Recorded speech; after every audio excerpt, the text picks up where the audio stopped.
By the time I came to my senses, the story was already nearing its end. The story's beloved protagonist had won the affection of everyone, including my father, my sister, and my fiancée. Meanwhile, I was lying in a hospital bed, barely breathing. Just as I was about to slip into the comatose ending written for me, someone suddenly appeared at my bedside. She was a girl full of fiery spirit, her eyes sharp and defiant. She looked down at me with a playful, almost arrogant air. "You didn't forget about me, did you?"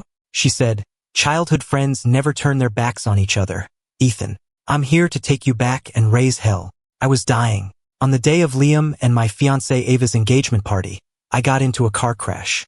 My ex-fiancée, to be precise. After all, just 3 days ago, Ava had pulled Liam in front of me to say, "Ethan, you can't force love. I really did try to convince myself to love you, but I just can't." Liam looked at me too, his eyes welling with tears. "Ethan, I'm so sorry." He was handsome in a delicate, almost fragile way, and the moment he started talking, the tears he'd been holding back began to fall one by one. "The Miller family took me in for so many years, and I should be grateful, but Ava and I are truly in love.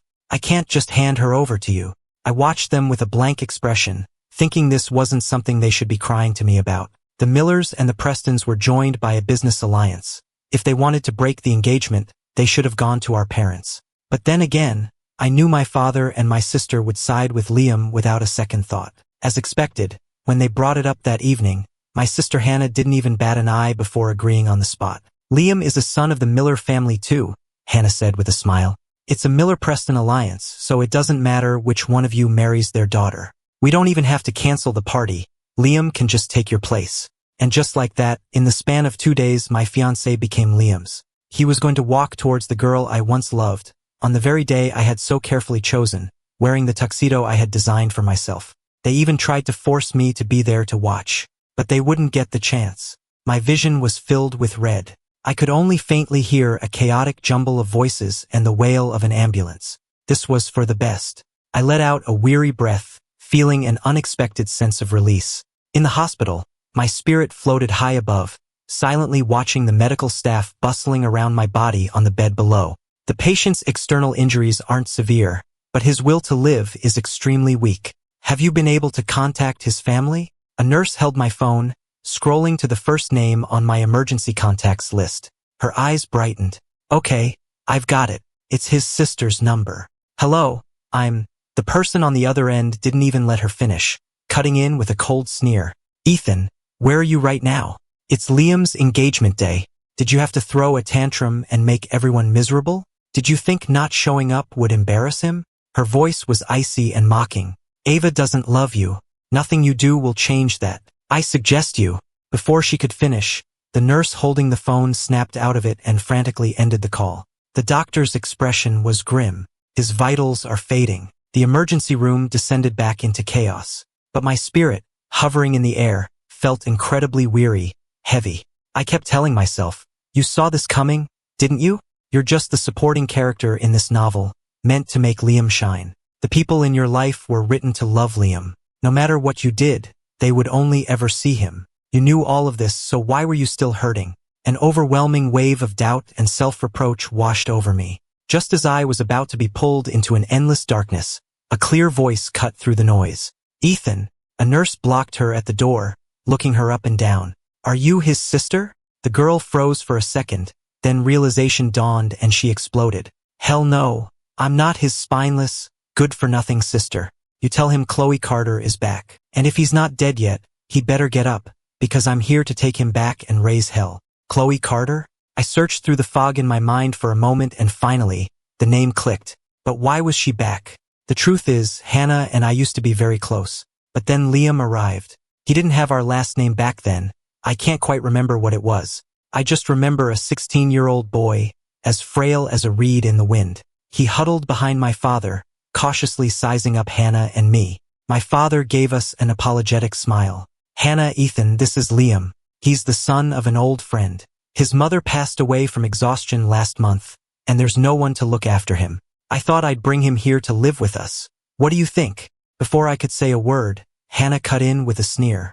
"Cut the act, Mr. Davis. Everyone knows you were messing around with your first love long before Mom was even gone." She looked down at Liam, her gaze sharp and cold. You say he's the orphan of a friend, but he's really your love child with that other woman, isn't he? The color drained from Liam's face. My father, his secret laid bare, stammered for a moment before finding his voice. Hannah, how could you say that about your father? Hannah smirked. You know perfectly well if it's true. You married into this family and you can't even be a competent gold digger. I honestly have no respect for you. With that, she shot a glance at the pale-faced boy and headed upstairs without a backward look. We didn't like Liam, but we couldn't get rid of him. Because I was still a minor and Hannah had only just started at the company, our shares were still held in trust by our father. We didn't have the power to oppose him. The next morning at breakfast, my father asked for our opinion on giving Liam the Miller surname. Hannah immediately slammed her fork down. Don't push it. Let your bastard son take your name, Davis. Don't you dare tarnish our mother's name. Terrified by Hannah's fury, Liam started to tremble, tears streaming down his cheeks. Hannah just watched him coldly, without a shred of pity in her eyes. I was certain that back then Hannah, just like me, genuinely despised the stranger named Liam. What I didn't know, however, was that Liam was the protagonist of a story where everyone was destined to adore him. No one would resent him forever, not even Hannah. I was also 16 that year, a grade ahead of Liam. While my father was busy pulling strings and paying a hefty donation to get Liam, whose grades weren't good enough, into my high school, I was preparing for my first state math Olympiad. From a young age, I knew I had a better intuition for numbers than most people. So, using the math Olympiad as a path to college was a plan I'd set since my freshman year. But I was only a sophomore, and the school's resources were mostly allocated to the seniors on the team. Even my own coach just wanted me to get some experience that year, not expecting me to land an early admission to an Ivy League school. My senior year was supposed to be when I really went for it. After all, that's how countless students before me had done it. But I wasn't willing to wait, because graduating from college a year early meant getting into the core of the family business a year sooner. So once the competition date was set, I started burning the candle at both ends. I tried to keep up with my regular high school coursework during the day. Then, after school, I'd head straight to my room to cram in as much competition training as I could. I was spinning like a top, but Liam was as free as a bird. He started trying to win Hannah over, bringing her a glass of warm milk at 10 o'clock every night, like clockwork. At first, Hannah deliberately ignored him, refusing to answer no matter how long he knocked. But Liam was incredibly persistent. When Hannah wouldn't answer, he'd just keep knocking, sometimes for half an hour straight, a relentless, rhythmic tapping. It drove me crazy. One night, Hannah got so fed up that she flung the door open, snatched the glass from him, and downed the milk in one gulp. There, I drank it. Now, can you please stop bothering me? Her words were harsh, but Liam just smiled, pleased with himself. I didn't realize then that giving in just once would lead to her breaking her own rules countless more times. Liam then belatedly noticed me standing in my own doorway. He turned and looked at me cautiously. Oh, Ethan, I forgot about you. Do you want some milk? I didn't make any extra tonight, but I can bring you some tomorrow. I crossed my arms and said calmly, I don't need any milk. I came out to ask you to knock more quietly. I'm preparing for a very important exam, and I'd appreciate it if you didn't disturb me. Liam bit his lip, embarrassed, and whispered, okay. Hannah stood nearby, glanced between us, her expression shifting slightly, but ultimately said nothing. As it turned out, Liam's, okay, was just an empty word. The next night, close to midnight, he was back upstairs. The only difference was that this time he was knocking on my door. I had just fallen asleep when the persistent tapping woke me up. I lay there with my eyes closed, trying to ignore it, but it didn't stop. I grabbed my phone to check the time. 6 minutes past midnight. If I didn't deal with him, I wouldn't get any sleep, and my productivity tomorrow would be shot. I got out of bed and opened the door to find Liam standing there with a glass of milk. Ethan, he said timidly, I brought you some milk. It'll help you sleep. I just stared at him. I would have been asleep already if he hadn't come to wake me up. I tried to explain as patiently as I could. I told you I don't need any milk. You don't have to bring it anymore. Besides, I just brushed my teeth. You should drink it. Liam's eyes immediately reddened. But I already warmed it up for you.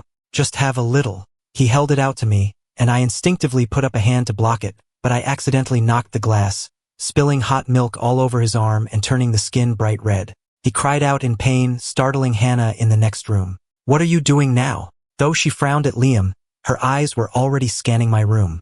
She was looking for the first aid kit I always kept on my shelf. I stood there silently, watching Hannah get the burn cream and gently apply it to his arm. Liam thanked her through his tears. After that night, Liam still didn't stop his nightly milk deliveries.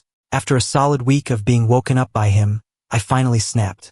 I told my father and Hannah that I was going to rent an apartment off campus. Hannah looked at me with a complicated expression. "Do you really have to go that far?"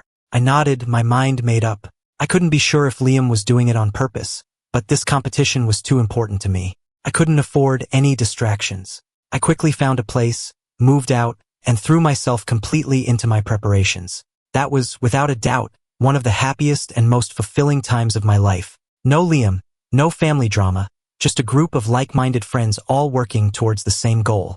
That's when I met Ava. She was in my grade, also on the math team, and our families moved in the same circles, so she naturally knew a bit about my situation at home. The Ava back then told me, "Ethan, you're smart and capable. What's there to worry about? Once these competition results are out, your father will see which son truly brings honor to the family." The young Ava's eyes shone as she looked at me with a steady gaze. I could clearly feel that she saw me differently back then. Otherwise, I wouldn't have agreed without a moment's hesitation when our parents later proposed an engagement. Fortunately, in the end, all my hard work paid off. I became the only sophomore that year to make the state team and win a national award. Just as I was rushing to share the good news with Hannah, I discovered that while I'd been away, things at home had changed dramatically. The day I came home was one of those rare, perfect sunny days. A huge party was set up, sprawling from inside the house out onto the lawn. When Mr. Wallace, our butler, saw me, his face lit up and he immediately sent one of the staff inside to tell Hannah. A few moments later, Hannah came out. I didn't ask who the party was for. I just took off my backpack and handed her the acceptance letter. Hannah took it and glanced over it. For some reason, I felt her excitement wasn't as genuine as she made it seem. She asked, "Ethan, does this mean you've got early admission to an Ivy League school?" I nodded. "Are you going to start this fall? Maybe you should wait a year, go after graduation. You're only a sophomore after all. There's still so much of high school you haven't experienced." "No, I'm going," I interrupted. "Hannah, graduating a year early means I can join you at the company a year sooner." Hannah was silent for a long time before forcing a smile. "Then go. You're so brilliant. I'm sure the board can't wait for you to graduate." She pushed the letter back into my hands. "Just one thing. When you go inside, don't let Liam see this. He didn't do well on his last exams, and today is a special day for him. Don't spoil his mood." I stopped in my tracks and looked at her in disbelief. "You let him take the Miller name?" Hannah shrugged. "Yeah, it's just a name. If he wants it, let him have it. It'll stop people from looking down on him." I didn't say anything then, but I had a sinking feeling that things were spiraling in a direction I couldn't control. I never thought I'd get a chance to wake up again, because according to the script, the ultimate fate for the villainous side character who bullies the hero was to fade into nothingness, never to disturb the main character's happy ending. And yet, in that heavy darkness, I could always hear Chloe's teasing voice, murmuring something. Once upon a time, there was a woman who wanted a tiny, lovely child more than anything. So she went to see a witch, who granted her wish and gave her a single grain of barley to plant in a flower pot. Sophia, where did you find this story? It's so cliché. He's probably heard it a million times. How is reading this supposed to wake him up? These were the only fairy tales I could find. You could kill me right now and I couldn't invent a new one, the woman called Sophia replied. Besides, old doesn't mean bad. See, Mr. Miller is awake, isn't he? She was right. In the middle of their conversation, without any warning, I opened my eyes. Chloe clearly didn't believe her and turned around to check. Our eyes met. "You!" she choked, speechless for a long moment. Then she blinked, and I saw the glint of tears on her lashes. "Ethan Miller, about time you woke up." Her voice was a little hoarse, just like my own throat, which felt raw and dry. I tried to move my lips, and Chloe snapped back to reality, quickly pouring me a glass of warm water. I didn't have the strength to hold it, so she held the glass to my lips. After a few sips, I finally looked up at her, unsure of what to say. Chloe put the glass down, her expression shifting back to its usual devil-may-care nonchalance. "What are you staring at me for?" She started counting on her fingers. "It's only been, a few years. You haven't forgotten me already, have you?" I was quiet for a moment, then let out a small laugh. "Chloe Carter, I could never forget you. In the story, To play up the deep connection between Ava and Liam, they painted me and Ava as childhood friends, but claimed I never truly understood her, that only Liam was her soulmate. But the truth is, I didn't even meet Ava until I was 16. Outside of that fabricated story, Chloe was my real childhood best friend. Her family owned a major sportswear brand, and they lived in the same gated community as us. Chloe, to put it mildly, was not academically gifted. In fact, she had no academic talent whatsoever. So growing up, no one in her class ever had to worry about having the worst grades, because Chloe was always there to anchor the curve. But life has a way of balancing things out. She was terrible in the classroom, but on the soccer field, her talent was breathtaking. Not just best player in school good, but good enough to go pro good. So at 13, she went for a tryout with a club in Spain and ended up staying in Europe. For her career, her parents began shifting their business operations overseas as well. For the first few years, she'd still come back to visit every now and then. But after she made the first team at 16, she was constantly busy fighting for a starting spot and traveling for games. Then she was transferred to a Premier League team for a record-breaking fee, became their star player, and never came back. Around the same time, I was getting involved in the family business and focusing on my competitions. So, like so many childhood friends, we grew up and walked down two completely different paths, destined to drift apart. In the entire fabricated story, Chloe's name was never even mentioned. But to me, she was real. A living, breathing person I had known for more than a decade. I just never thought she would come back. After I'd had enough water, I leaned back against the pillows. "Why are you back?"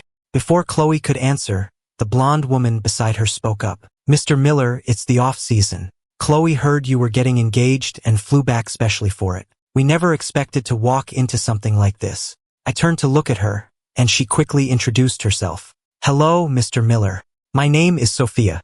I used to be a reporter for The Sun, but now I'm Chloe's personal assistant." "Okay, that's enough," Chloe interrupted impatiently, physically nudging her out of my line of sight. "Don't bother him. If you're that bored, go downstairs and buy a fruit basket or something." Sophia pouted but reluctantly left, closing the door behind her. Chloe pulled a chair up to my bed, studied me for a long moment, and then finally spoke. "Ethan, seriously? You let one illegitimate brother push you around like this? You need to get better and fast. The second you're on your feet, we're going back there to raise hell." I watched her in silence, a hint of skepticism in my eyes. After a long pause, I finally asked, "Chloe, should I trust you?" She raised an eyebrow. "What's that supposed to mean? A few years go by and suddenly I'm not trustworthy." I pressed my lips together. It wasn't that I didn't trust her. It was that in this world built specifically to adore Liam, I didn't believe anyone could unconditionally believe in me and help me. Take Ava, for example. Before she knew Liam, she had said similar things to me. But the moment Liam showed up, all of that went out the window. She even had the nerve to blame me, saying I was the one who didn't understand her. Just then, Sophia returned with the fruit basket. Chloe rummaged through the fruit and pulled out a bright red apple. She peeled it perfectly in one long ribbon. Just as I thought she was about to hand it to me, she paused, cut off a small slice, and popped it into her own mouth. I stared at her, stunned. Chloe frowned and turned to Sophia. "Why did you get these mealy apples? He's hated them since we were kids. Can you please go back and get the crisp ones?" A sharp pang went through my chest, and suddenly I felt an overwhelming urge to cry, as if something had just broken open inside me. I decided to tell Chloe everything that had happened over the past few years. By the time I finished my story, a sliver of a crescent moon was visible outside the window. Sophia was asleep on the couch. I looked at Chloe, whose expression was now grim, and said slowly, "I don't think my car crash was an accident." Her eyes sharpened instantly. I took another sip of water. "The crash was on June 12th, but my car gets regular maintenance. The last time I had Mr. Wallace take it to the dealership was June 10th. 2 days later, my brakes failed." "Chloe, I refuse to believe that's a coincidence." Chloe's brow furrowed. "You think Mr. Wallace? I don't know. That's why I need to go back to the house, to sound him out. And besides, I left something important there that I need to get back." At this, Chloe suddenly brightened. "You need someone investigated, right?" She hauled a sleepy Sophia up from the couch. "Sophia's a pro. That tabloid she used to work for, The Sun, might be garbage for actual sports news, but when it comes to digging up dirt on players' private lives, they're the best in the business. If you need to find something out, she's your girl." Sophia, finally awake, retorted indignantly, It's not garbage. Our experts conduct very serious analysis. It's you players who are always so indecisive. Despite her protests, Sophia agreed to do the digging for me. She gave me a theatrical little curtsy. However, it would be my honor to be of service to such a handsome gentleman. Please await my good news. I didn't have any serious injuries, so after a few days of rest, the doctor cleared me for discharge. But Chloe insisted I take it easy. She handled all the discharge paperwork herself and had Sophia arrange for movers to pack up my things. I, who should have been the busiest, was left with nothing to do but wander aimlessly down the hospital corridor. Just then, I heard the ding of the elevator doors opening behind me. Before I could turn, I heard a familiar voice. Our Liam may look delicate, but he's perfectly healthy. Ava, I'm entrusting this sweet, healthy boy to you. If you dare hurt him, I'll never forgive you. I turned in shock to see Hannah, a gentle smile on her face as she ruffled Liam's soft hair. Standing beside the fragile-looking Liam were my father and Ava.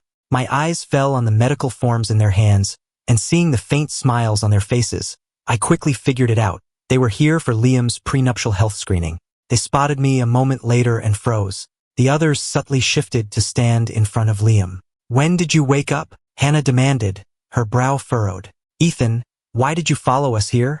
Ava said at the same time. We've decided to forgive you for not showing up to the engagement party, but you need to stop harassing me. It's never going to happen between us. I crossed my arms, giving them a cold look. Let me make one thing clear. I didn't follow you here. I was here for my own checkup because I haven't been feeling well. And Ava, let me remind you of something. You're the one who went behind my back with Liam. Since I found out, this is the first time we've spoken. When exactly have I been harassing you? In your imagination. Ava was speechless for a moment before she managed to say, still so sharp-tongued, you haven't changed a bit since high school. Hannah tugged on her arm. Don't waste your breath on him. She turned to me. It's good that you're here. I know all about that project at the company. If you have any conscience at all, if you don't want to see Mom's life's work go down the drain, you'll back out of it immediately. I'll find someone new to take over. I froze for a second, then realized she was talking about the project I'd been leading before the crash. Our family business is in fashion design. 6 months ago, we landed a contract with Preston Corporation to design an entire line of athletic leisure wear. Before my accident, the project had been moving forward smoothly. Even with me out of commission for a few days, the team wouldn't have made any irreversible errors. The only issue was that Liam had been trying to find any excuse to get himself transferred onto my team. Who's the new person? Liam? I asked, looking straight at them. Hannah's expression tightened for a second before relaxing. What if it is? He's the future son-in-law of the Preston family. No one is better suited to take over this project. At the company, results are what matter, I replied. If you have so much faith in him, let him lead his own team.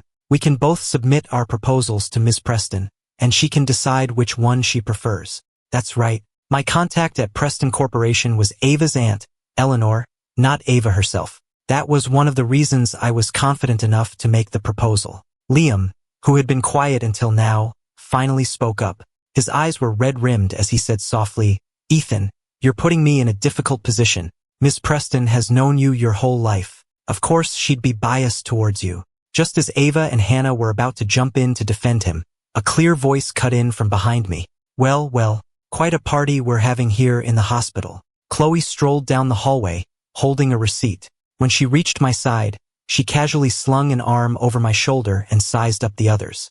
Do you people have any manners? This is a hospital, not your living room. How are other patients supposed to rest with you all chirping away like this? What are you trying to pull?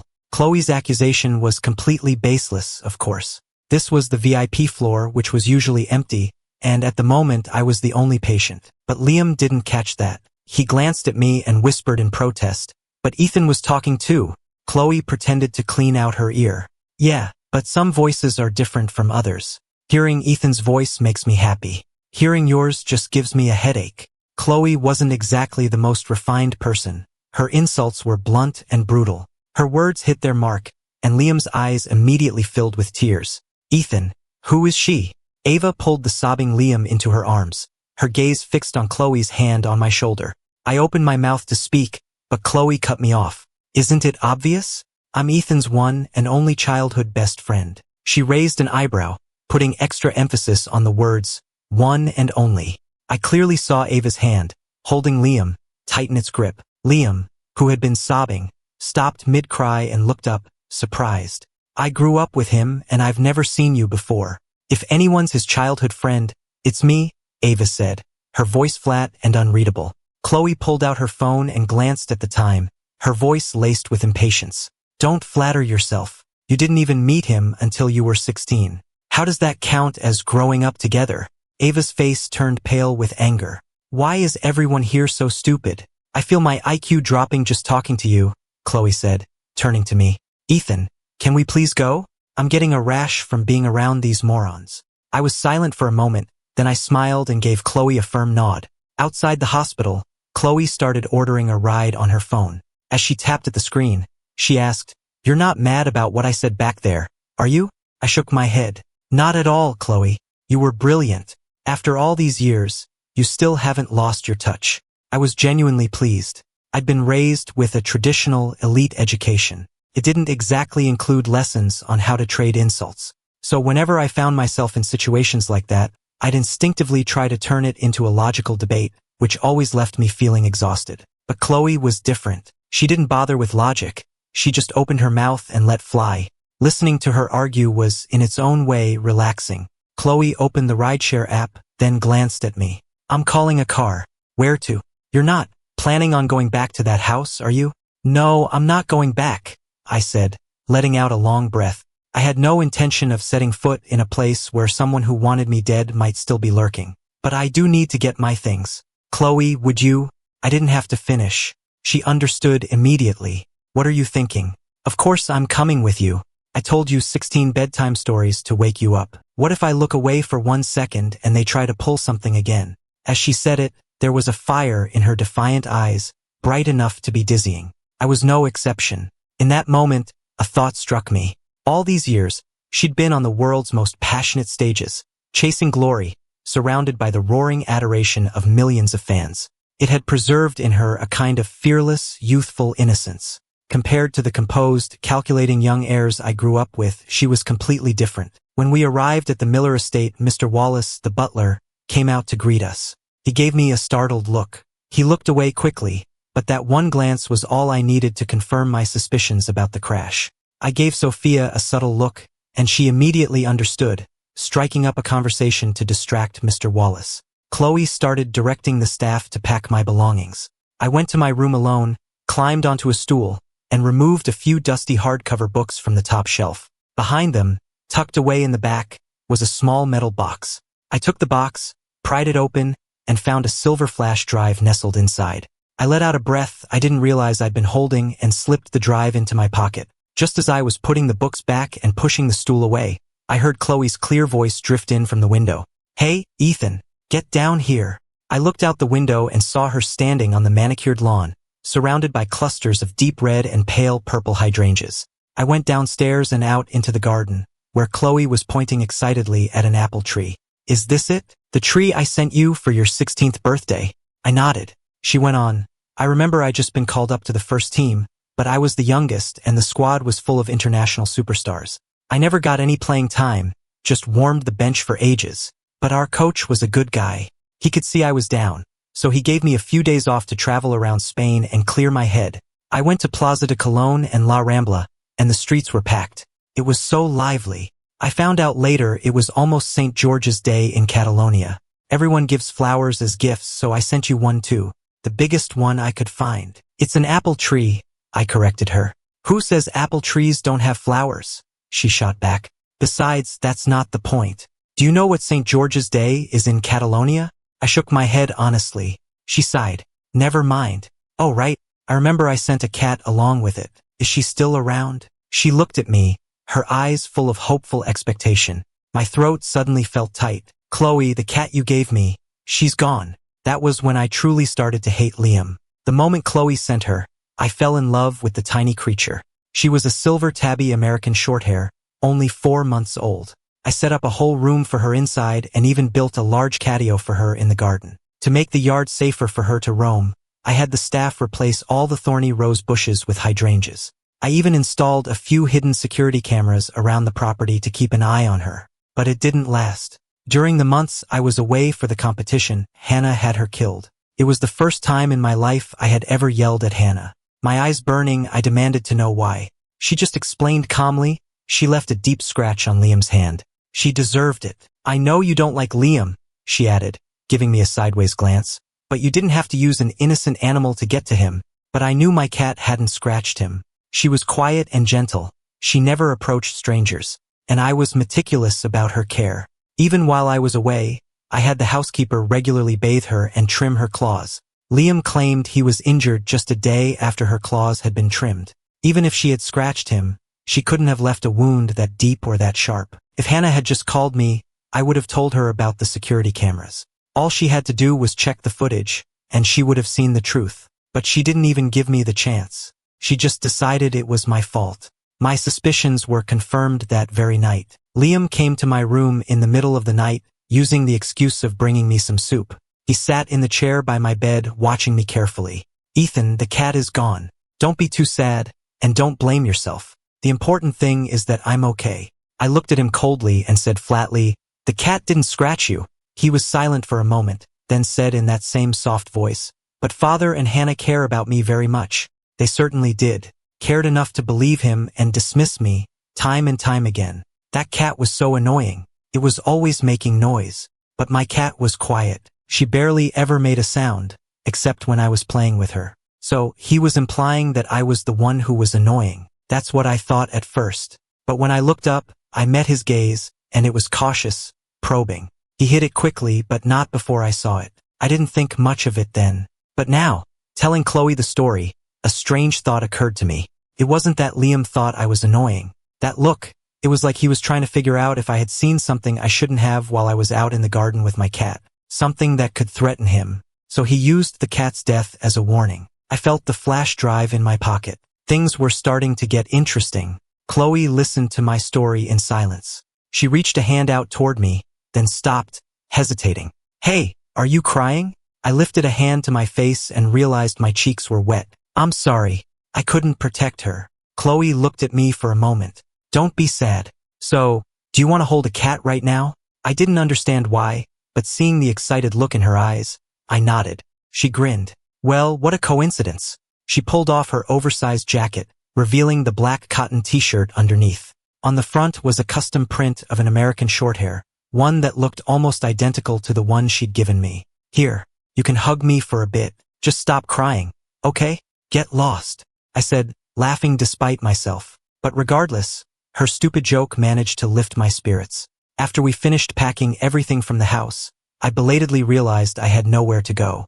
I checked my phone for a list of my other properties. Most of the apartments were being rented at a discount to key employees from my project team. It was a way of ensuring loyalty. The few houses I had were far out in the suburbs, too inconvenient to get to with all this luggage. As I was trying to figure out what to do, Chloe's lazy voice drifted over from beside me. "Hey, Ethan, can you do me a favor?"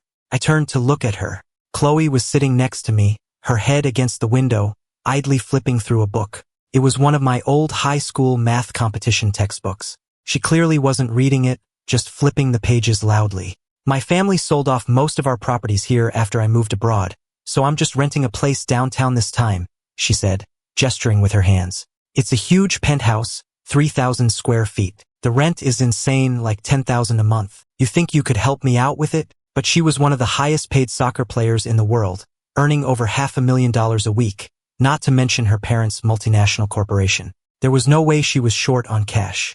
I immediately understood. She saw I was in a tough spot and was offering me a place to stay in her own awkward way. When I didn't answer, she added, "Too much. Fine, I'll cover 90%, you cover 10. How's that?" I looked at her, my expression complex, my heart starting to beat a little faster. "Chloe, thank you," I said softly. She held up the textbook. "Then you can give me this in exchange. Fair trade. No one loses out." Chloe unlocked the door, and as soon as she flipped on the living room lights, I heard a soft meow. I felt something brush against my leg and looked down to see an American Shorthair circling my ankles, curiously studying the newcomer with wide, watery eyes. "Chloe," I said, my heart melting as I looked up at her. Chloe glanced at me. "Oh, her. She's the sister of the one I gave you. Their mother only had the two of them. I kept one, and you got the other. I crouched down and gently stroked her glossy coat, silently apologizing for failing to protect her sister. You can feed her if you want. I'll go make up your bed. That night, in the unfamiliar room, I tossed and turned, unable to sleep. I got out of bed, planning to go out to the balcony for some air. But as I cracked open my door, I saw Chloe squatting in the dark by the cat bed in the corner, whispering something. She was so focused she didn't notice my door was open a crack. Her voice was slow and earnest. Okay, it's a deal. Tomorrow morning, as soon as he comes out, you run right up to him and cheer him up, understand? But no meowing now. Don't wake him up. If you do it, I'll make you that special cat food I used to make back in Manchester. It's a fair trade. A warmth spread through my chest and a lump formed in my throat. I couldn't quite name the feeling, but I knew that the comfort I had so desperately needed at 16, the comfort that had been an ocean away, had finally crossed that distance and reached me now, at 22. The next morning, for the first time in ages, I slept in past 10. After breakfast, I was about to get my laptop out to do some work when Chloe stopped me. Ethan, don't open your laptop. I frowned, looking at her questioningly. She seemed to realize she'd been too harsh and softened her tone. Ethan, you just got out of the hospital. You don't need to be throwing yourself into work for that family of yours. I sensed something was off. My eyes fell on her phone, which was lying face down on the couch. I walked over and picked it up. Hey! But she was too late to stop me. The moment I picked it up, her iPhone, which she must have registered my face on, unlocked instantly. The screen lit up with a list of trending topics on social media. The top 2 hashtags were hashtag Heiress Fairy Tale Romance hashtag and hashtag The Story S Cruel Villain hashtag. Both were marked with a bright red viral tag. My expression remained neutral as I clicked on the first one and began to read. Apparently, some major influencer had leaked pages from Liam's teenage diary. It told the story of a boy who, since the age of 16, had secretly adored a brilliant, shining girl. He followed in her footsteps, trying to grow into someone worthy of her, always staying close even though he felt he was leagues beneath her. For her sake, he even gave up a spot at a top out-of-state university, choosing instead to attend a lesser college just to be near her. And in the end, the girl finally saw his sincere and devoted heart. They fell in love in college and were now about to be married. But into this perfect love story, a cruel villain had inserted himself. This person was his brother. This brother was not only jealous of his perfect romance, but had also relentlessly bullied him throughout high school. Worse still, he had deliberately skipped their engagement party just to embarrass them. I read the entire saccharine sweet post from beginning to end. I scrolled down to the comments and, sure enough, the top one read, "Guys, I found the villain's social media account," followed by a tag to my personal profile. Ethan. Chloe reached for the phone, her expression conflicted, but I moved it out of her reach and tapped on my profile. As expected, the comments section of my most recent post, a simple landscape photo, was flooded with thousands of hateful messages. Get a life. They're a perfect match, and you're just the pathetic clown trying to ruin it. Bullies like you should just die. Bullies like you should just die. Bullies like you should just die. Ethan, stop reading, Chloe said, firmly taking the phone from my hand. She pulled me into a hug, stroking my hair. I took a deep breath. I didn't feel hurt or wronged, because they couldn't pin something on me that I never did. I calmed myself down and made a call to check on the social media trends. Just as I thought, the posts had been artificially boosted. They started trending early yesterday and had been locked in the top 2 spots all morning. I knew instantly who was behind it, Ava and Hannah. It had to be both of them. A perfect, romantic love story would be a huge PR boost for Preston Corporation, enhancing their brand's public image. And with my reputation tarnished, I would be less of a threat to Hannah's position at our company. Sophia, who had come over to mooch some food, was pacing the room in anger. I don't get it. How could they do that? They're your family. When there's money involved, family doesn't mean much, I said quietly. Chloe ran a hand through her messy hair in frustration. Sophia, do you have any experience with this kind of PR crisis? Some. Usually, the best approach is to find hard evidence to refute the claims. But we're unprepared, and by the time we gather anything, the narrative will be set. I'd suggest we find a bigger story to bury this one. The homewrecker rumor is easy enough to deal with. We just have to prove you were the one originally engaged to Ava, and public opinion will flip. But the bullying accusation is harder. It's easy to prove something happened, but almost impossible to prove it didn't. Even if you get old teachers and classmates to speak up for you, all he has to do is claim you bribed them, and people will believe him. Sophia looked at me, her eyes filled with concern. I gave a small, wry smile and placed the flash drive on the coffee table. This will take care of the relationship rumors. As for the bullying, Liam really must not have paid any attention in school. He left a gaping hole in his story that he didn't even notice. I let out a cold laugh. Just as the tide of rumors and hate was cresting, a video started going viral. It started when Chloe posted a security camera clip on her Instagram with the caption, "Such a soap opera," followed by 6 shocked face emojis for dramatic effect. She's an international sports superstar. With the World Cup in full swing, soccer was on everyone's mind. As the only American player in a top-tier European league, she already had a massive following at home, not to mention her 200 million followers on Instagram. The video she posted went viral internationally, was quickly reposted by users back home, and shot to the top of the trending lists. The video was a compilation of clips from the security cameras in the garden, all from different angles but all telling the same story. A delicate-looking boy meets a beautiful, vibrant girl by a quiet, flower-covered wall. At first, the girl is polite but distant. "Hello, Liam," but the boy looks at her with adoration in his eyes. "Hi, Ava. There's some math I don't understand. Could you help me with it?" The girl hesitates for a second, but eventually agrees. From that point on, they grow closer, taking walks together in the garden. In the dappled summer light, the girl can be seen gently brushing a leaf from the boy's hair. But then, the story takes a sharp turn. One afternoon, the girl, her eyes red from crying, corners the boy against a wall. "Did you go on a date with that girl from your class?" The boy looks down, shrinking back. "You're being too controlling. It's none of your business." "How is it none of my business?" she says, her eyes blazing. She grabs his chin and kisses him. After a long moment, she pulls away. "Liam, I get it now. It's you I love." Tears stream down the boy's face. "Don't do this. You're Ethan's fiancée. We can't. Don't talk about him." "Ethan, ha. So what if he made the state team a year early and got into an Ivy a year early? Why does he always have to be so cold and arrogant? I hate him. Liam, it's you I love. It's you." The girl pulls the boy into an embrace. They are in love. In the clips that follow, they appear together more and more frequently, hugging, kissing. But their intimate moments always seem to revolve around someone else. "Ava, I think Ethan glared at me today. Do you think he knows something?" "Ava, it's Ethan's birthday today. Maybe we shouldn't be sneaking out." "Ava." The two people in the video were, unmistakably, Ava and Liam from the morning's viral posts. The internet exploded. This wasn't the sweet, innocent love story they had been sold. It was a trashy, sordid tale of a cheater and a homewrecker. Someone dug up Liam's background.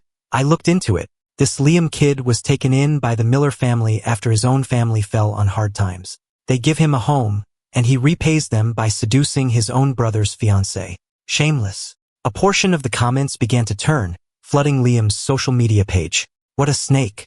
Calling her by her first name like that. Is another man's fiancée really that special?" But others pushed back. "So Liam's a homewrecker.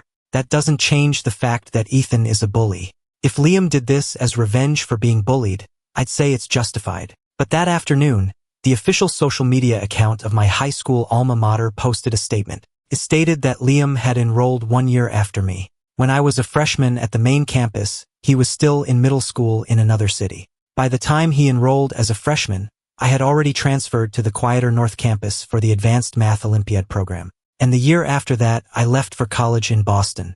In other words, for the entirety of Liam's high school career, we were never, not for a single day, on the same campus, which made the series of bullying incidents he described, tearing up his books, dumping water on him, all supposedly led by me, completely impossible. That's why I said Liam must not have paid any attention in school. He was so focused on Ava that he didn't even bother to get his facts straight before making up lies about me.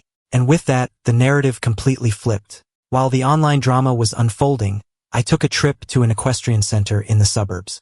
It was a private ranch belonging to Ava's aunt, Eleanor Preston. After I called to discuss business, she had suggested we meet there.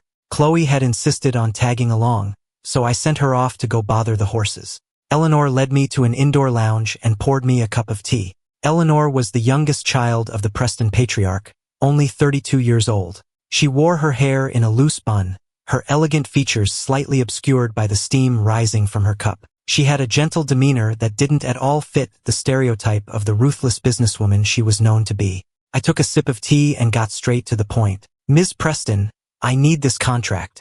Eleanor laughed. Ethan, you're certainly direct. She stood up and paced a few steps, and I rose with her. So what do you have to convince me? As I understand it, your brother Liam is also making a bid. If his designs are comparable to yours, and he has the advantage of being the future son-in-law of the family, it would be difficult for me not to choose him. I fell silent, my gaze drifting out the large window to the sprawling green pasture. I could see Chloe leading a horse by the reins. She had just swung herself into the saddle when Sophia, who had followed us, rushed over to stop her. I couldn't hear what they said, but Chloe reluctantly dismounted. I let out a breath and smiled at Eleanor. Ms. Preston, I can assure you my proposal will be superior to Liam's. And on top of that, I can offer you 2 additional gifts. That piqued her interest. And what would those be? I took another sip of tea. Since it's an athletic line, you'll need a brand ambassador. I can arrange an introduction between Preston Corporation and Chloe Carter. That's a very compelling offer, I admit. And the second gift. I took out the silver flash drive and placed it on the table between us. I know you're not content with just managing a few subsidiaries. This drive contains enough information to cause Ava a great deal of trouble. And if you play your cards right, it might be enough to knock her out of the running as heir apparent, allowing you to take her place. It was a bold and offensive thing to say, but Eleanor didn't flinch. Instead, she simply raised an eyebrow and gestured for me to plug the drive into the monitor on the table. I opened the video file. It began with the first meeting between Ava and Liam. Eleanor chuckled. I've seen this part. It's embarrassing for them, but it's not enough to do any real damage to Ava. I shook my head and skipped to the end of the video file. This, Ms. Preston, is my real gift to you. It was the part Chloe hadn't posted online. The real reason Liam had my cat killed. The real secret he was trying to intimidate me into keeping. Eleanor's expression hardened. After my meeting with Eleanor, I went out to the stables. Chloe shot me a challenging look. Ethan, care for a race? In our circle, most of us learned the so-called aristocratic sports. Equestrianism was one of them. Looking at the fire in her eyes, I felt a spark of my old competitive spirit and had one of the stable hands bring me a horse. Sophia drifted over, looking worried. Chloe, please don't make my life difficult. If you fall and break a leg, your agent and your coach will have my head. Remember that keeper in the Bundesliga? Broke his leg just from skiing. Riding is way more dangerous than skiing. And the owner was just talking about aiming for the treble next season. After the World Cup, all the other team stars will be exhausted. You'll be fresh. The whole club is counting on you. Sophia kept rambling, and I was the one who finally gave in. Why don't you wait here? I said to Chloe. I'll just take a couple of laps and come right back. Chloe shot me a look of betrayal. I swung myself onto the horse, feeling the crisp wind whip past my ears. Back when I first learned to ride, I always asked the instructor for the most difficult, unbroken horse. Even now, I still craved that feeling of untamed freedom. A lot of the other kids learning with me laughed, saying I was overreaching. A younger Chloe, small and not one for big speeches, would just yell at anyone who made fun of me. You don't pick the wild ones because you're too weak, but Ethan is strong. And now, Chloe was still on the sidelines, smiling as she watched me. As I rode past, she cupped her hands around her mouth and yelled, "Hey, Ethan, you're a real good rider." And I smiled back at her. On the drive back, I was feeling tired and ended up falling asleep on Chloe's shoulder. In a half-conscious daze, I heard her ask Sophia to turn up the heat and felt her drape a light blanket over my lap. Then I vaguely heard her whisper, as if to herself, "Weak people love to pity those who are even weaker than them. It makes them feel strong. Your father loves him because he's the son of his first love. Your sister loves him because that soft-spoken boy is no threat to her inheritance. Ava loves him because he'll always be beneath her, always looking up at her with worshipful eyes. But you're different, Ethan. You're the one who tames the wild horses. You're the one they can't control, the one who makes them feel inadequate. The people who love you will never betray you, and you don't need to please the people who hate you. There's nothing wrong with you. You're amazing." Not long after the social media fiasco, I got a call from Hannah. "Ethan, were you behind those trending topics?" she asked, her voice weary. I chuckled lightly. "You're calling to ask me? Why don't you check for yourself?" For the record, I didn't buy any trends. The users pushed it to the top all on their own. Hannah was quiet for a moment. The narrative is getting out of control, she finally said. I tried to have the topics taken down, but now people are just accusing us of censorship. Ethan, she said, her voice pleading now. The company's official accounts are being flooded. I'm out of options. Will you please help me? I didn't respond, so she continued. Liam's wedding is at the beginning of next month. I've contacted several major media outlets to arrange a press conference. Can you come and help clear the air? I'm begging you. You wouldn't want to see Mom's legacy destroyed, would you? My eyes fell to the file Sophia had delivered 2 hours earlier, which was sitting on the coffee table. I let out a strange laugh. Hannah, are you sure you want me there? Of course, she insisted. All right then. In that case, make sure you wait for me. After hanging up, I looked through the file again. 2 hours earlier, Sophia had come by, her expression grim. Mr. Miller, she had said, I've found something on that matter you asked me to look into. She had laid out a series of photos and documents. I started with Mr. Wallace, like you said. It turns out he has a son in college who, for whatever reason, got into gambling and now owes a bookie several $100,000. That was the leverage. I kept digging, and just as you suspected, it was your sister who paid Mr. Wallace to skip your car's scheduled maintenance that day. As for the engine tampering, she hired someone else. This is the file on the person she hired. I stared at the papers spread across the coffee table, a tightness in my throat making it hard to speak. Ethan, Chloe's voice brought me back to the present. What are you going to do? She was asking how I planned to handle it. Swallow it for the sake of the company's reputation, or burn everything to the ground. I took a deep breath and said firmly, I'm calling the police. Chloe smiled and nudged me with her elbow. Good, that's the Ethan I know. The Ethan who doesn't take crap from anyone. Oh, by the way, Sophia cut in, a strange look on her face. While I was looking into this, I found someone else with a gambling problem. You'll never guess who. On the day of Ava and Liam's wedding, I arrived as promised. I sat in the audience, calmly watching the happy couple exchange their vows and kiss. Finally, Hannah went up to the stage to give a speech as the groom's sister.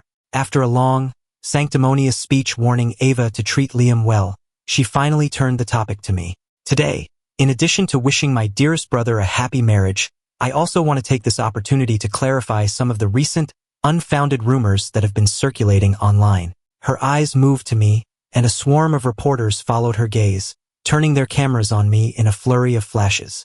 Chloe instinctively moved to shield me, but I pushed her arm aside and walked steadily towards the stage. Ladies and gentlemen of the press, I said, tapping the microphone. It's true that many rumors have been circulating online recently. Hannah visibly relaxed. The internet has said that today's bride, Ava Preston, was once my fiancée, and that she and the groom got together behind my back. But that's a misunderstanding. That's just the tip of the iceberg. Hannah and I spoke at the exact same time. Hearing what I'd said, Hannah turned to me in disbelief. Ethan, what are you talking about? I ignored her, addressing the cluster of reporters directly. In Liam's widely circulated diary, he mentioned that I skipped their engagement party to embarrass them. Now, allow me to reveal the real reason for my absence. The large screen behind us, which had been cycling through the couple's engagement photos, suddenly flickered and changed to display a hospital admission form. It was because on the day of the engagement party, I was in a car crash. Ethan, what nonsense are you spouting? The color drained from Hannah's face, and she lunged for my microphone. But she was too late. On the screen, a timeline of evidence began to play, showing how Hannah had bribed Mr. Wallace, how she had hired someone to tamper with my car's engine. The room erupted in gasps and murmurs.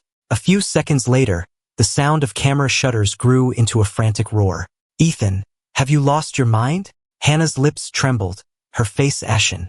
If you keep this up, you'll destroy the company's reputation. I looked at her, my face a mask. If you were so concerned about the company's reputation, why did you try to have me killed? She was the one in the wrong, yet she was trying to use the company's honor to guilt-trip me. How absurd. The sound of determined footsteps echoed from the back of the hall. Hannah turned to see a group of uniformed police officers entering the room. I walked past her, and as I brushed by her shoulder, I said quietly, "You weren't a very good heir apparent, sister. Let me show you how it's done." Hannah was taken away for questioning that day. The shock was too much for my father. He collapsed on the spot. Shortly after I had my father taken to the hospital, I received a call from the board of directors. They were, of course, calling to reprimand me for my impulsive actions and for damaging the company's reputation. Unflustered, I had a car take me to the office. The moment I pushed open the conference room door, the tense atmosphere inside froze, and all eyes turned to me. After a long silence, one of them was finally pushed forward to speak. "Ethan, your actions were far too rash. You've landed Hannah in serious trouble. Even if we manage to get her out of this, the damage to the company's reputation is irreversible." I said coldly, "Getting her out won't fix anything, so don't." The board members exchanged confused glances, unsure what to make of my statement. I walked to the head of the conference table and slowly took my seat. "As long as your dividends are secure, does it really matter who sits in this chair? Are you suggesting?" One of the shareholders began tentatively. "I am the victim in this situation. Public sympathy is on my side. Punishing Hannah and compensating me is the resolution the public wants to see, not some half-baked attempt to whitewash what she did. Besides," I said, folding my hands on the table and looking at each of them in turn, "I have always been more capable than Hannah. Make me your new CEO, and I will bring you returns far greater than you've ever seen before." That evening, I held a live-streamed press conference. During the stream, I spoke emotionally about my childhood with Hannah, tearfully wondering aloud how our once-close relationship could have ended up like this. I glanced at the live chat scrolling by. My heart goes out to him. The infighting in these rich families is terrifying. He's so brilliant. No wonder his sister felt so threatened by him. I put on a brave smile, then spoke about our brand's founding principles, and ended by offering a sincere apology to the public for taking up their time and attention with our family drama. Finally, I announced that I would be taking over as CEO of the company and promised to deliver even better products and services to our customers. The chat exploded with support. "Yes, we love a strong protagonist who overcomes adversity. He's so impressive. A National Math Olympiad winner. It's about time a capable son got to inherit the family business." After things at the company had settled down, my father summoned me back to the house. He sat on the sofa, looking as if he'd aged a decade overnight. He was a shadow of the imposing man I remembered, the man who had always dismissed me in favor of Liam. I went and sat beside him, waiting for him to speak first. His hands trembled as he reached out as if to touch my hair, but I leaned away. "Ethan, I know you're still angry with me. Everything was my fault. I wronged your mother. But Liam is innocent." I just smiled at him, saying nothing. He sighed. "As for Hannah, I don't have the power to help her. Only you can save her now. I'm begging you, son." I gave him a brilliant smile.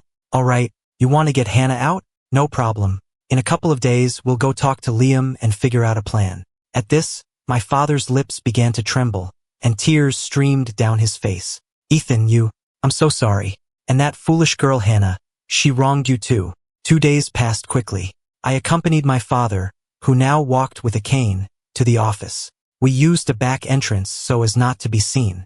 Liam was now working in the design department. I asked around and learned he was in a meeting, so I took my father to the break room to wait. After we'd finished a cup of tea, we finally heard the soft click of Liam's dress shoes in the hallway. My father's tired eyes lit up, and he pulled me towards the door. But before we could open it, we heard Liam's voice from the other side. "Dad, what are you doing here? How did you get in?" My father froze, confused as to how Liam knew he was there. But before he could say anything, another, older male voice answered from the hallway. "Liam, I'm out of money. The loan sharks are after me again. You have to help me, just one more time." "Out of money again? I just gave you $50,000. "How?" Liam scoffed. "I don't have any more money for you. Go sell a kidney for all I care. Just stop coming to me. You're a son-in-law of the Preston family now. How can you not have money?" "I said I don't have it, and I mean it." "You don't? Fine. Then let's go see that other father of yours. Let's tell him the truth about who you are and see if he'll give me some money then." "You, Liam, if I hadn't found out your mother had a rich first love, if I hadn't helped her convince him you were his son, do you think you'd be living this life? Without me, you'd be—" I didn't hear the rest of what they said, because my father's face had gone deathly pale before he collapsed heavily to the floor. "Dad!" I cried out, rushing to his side and dialing 911. In such a short span of time, my father had been betrayed by both of his beloved children. He finally and inevitably had a stroke. After getting him admitted to the hospital, I went to the detention center to see Hannah. She looked haggard, her face pale and drawn, and her eyes were fixed on me. When did you find out it was me who arranged the crash? I sighed. The first time I saw you after I woke up, Hannah. I stood up and paced the room. When I was first admitted, the nurse called you. You hung up before she could even tell you what happened. After Chloe arrived, the hospital had no reason to contact you again. There was no way for you to know I had been in a coma. When we saw you at the hospital, Ava asked why I was there. You asked when I had woken up. I looked at her from across the table. Your acting skills aren't as good as they used to be, Hannah. At least when we were kids, I really believed you loved me. Hannah gave a bitter laugh. Of course I loved you then. You were my only brother. But you, Ethan, you're too brilliant. You have to be the best at everything, she said, clutching her head in her hands. Why did you have to compete with me? Why couldn't you just be a sweet, simple brother like Liam? I walked over to the table, took a blank sheet of paper from my bag, and laid it out in front of her. Hannah, I said, taking out a pen and slowly writing my name on the paper.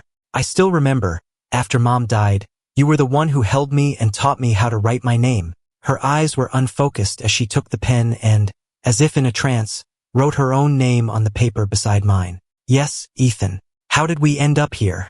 I capped the pen, folded the paper, and put it back in my bag. Hannah, I said coldly, since you decided to try and kill me, you should have prayed I never woke up. Hannah stared, confused by my sudden shift in tone. Then her eyes fell on the folded paper in my bag, and understanding dawned. Ethan, you never sign a blank document. It was the first rule of business our tutors ever taught us. But in her moment of emotional weakness, Hannah had clearly forgotten that lesson. Perhaps she never imagined that even in a moment of supposed heartfelt confession, her cold-blooded little brother would still be scheming. Hannah looked like she was about to be sick with rage.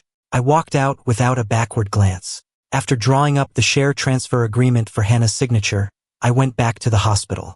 The doctor told me my father's condition was very poor. Continuing treatment would be costly and would likely only prolong his suffering. I wiped a tear from my eye and said firmly, treat him. I've even brought these share transfer documents. I'll sell everything if I have to pay for his treatment. The doctor sighed.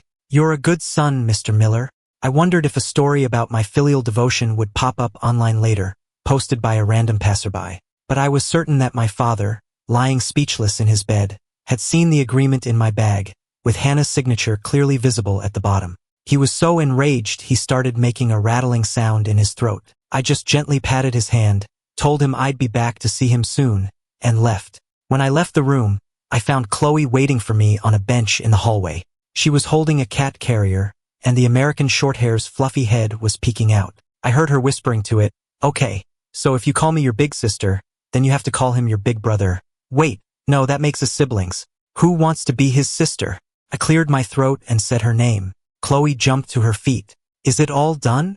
I nodded. She fell into step beside me, making small talk. Ethan, you're really something else. That was a perfectly executed plan. Then she added, a little wistfully, it also makes me feel kind of useless.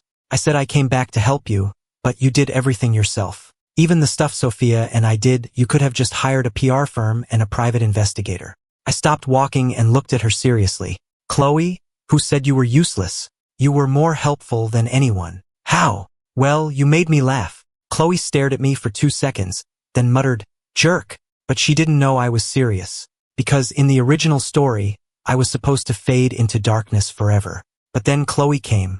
She existed outside the script, unaffected by the protagonist's charm. She told me she'd never turn her back on me, and she meant it. She broke through the darkness of my self-doubt and let the light in, reminding me that there was still someone in the world who treasured me.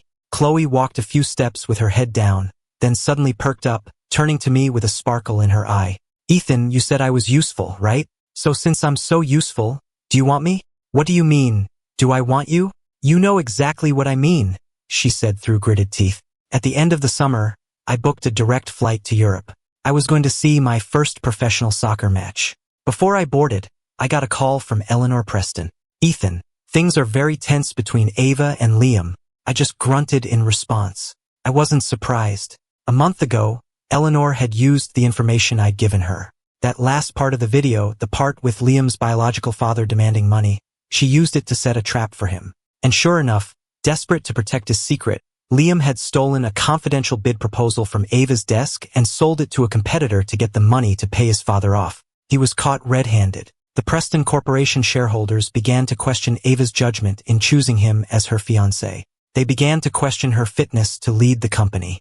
Eleanor seized the opportunity and replaced Ava as the designated heir. Eleanor continued, "Her father has decided to transfer her to a branch office in another state next quarter. She's furious. She's been screaming at Liam, saying he's the one who dragged her down, that if she had just married you, none of this would have happened. And Liam is firing back that she's the one with the inferiority complex, that if she hadn't been so jealous of your success and felt overshadowed by you, she never would have given him a second look." Eleanor laughed. "It's a real mess. They're tearing each other apart." I glanced at my watch. "Eleanor," I said calmly, "you don't need to update me on them anymore. Whatever happens to them, good or bad, has nothing to do with me. I'm going to do what I want to do now." The day of the match was bright and clear. The league season was in full swing, and today's match was the highly anticipated Crosstown Derby. For the first 20 minutes, the game was a tense back and forth, with neither side managing to score. Then, in the 23rd minute, Chloe took a long shot from outside the box and broke the deadlock. Just before the end of the first half, Chloe received a long pass, dribbled past 3 defenders, and scored again, making it 2-0. In the second half, her team maintained their momentum. Both sides scored one more goal, and the game ended with a final score of 3-1. It was the first Crosstown Derby since the World Cup, and a 3-1 victory at home sent the nearly 80,000 fans in the stadium into a frenzy. They began to sing their team's anthem at the top of their lungs. The referee blew the final whistle. Nearly 100 minutes of grueling play hadn't dampened the victors' spirits. The home team players started their victory lap around the pitch. But Chloe broke away from them and ran straight towards my seat in the stands. I froze as she pulled off her jersey, revealing the white shirt she wore underneath. Written on it in bold, black letters were the words, "Only Ethan." A gasp went through the crowd. 80,000 pairs of eyes and a dozen broadcast cameras all focused on her. She didn't look shy or embarrassed at all. She looked proud. The fans around me were singing, their voices a chaotic mix of anthems and cheers. But for me, her voice cut through the noise, clear as a bell. She looked right at me and said, "Childhood friends never turn their backs on each other. And Chloe Carter will always love Ethan Miller."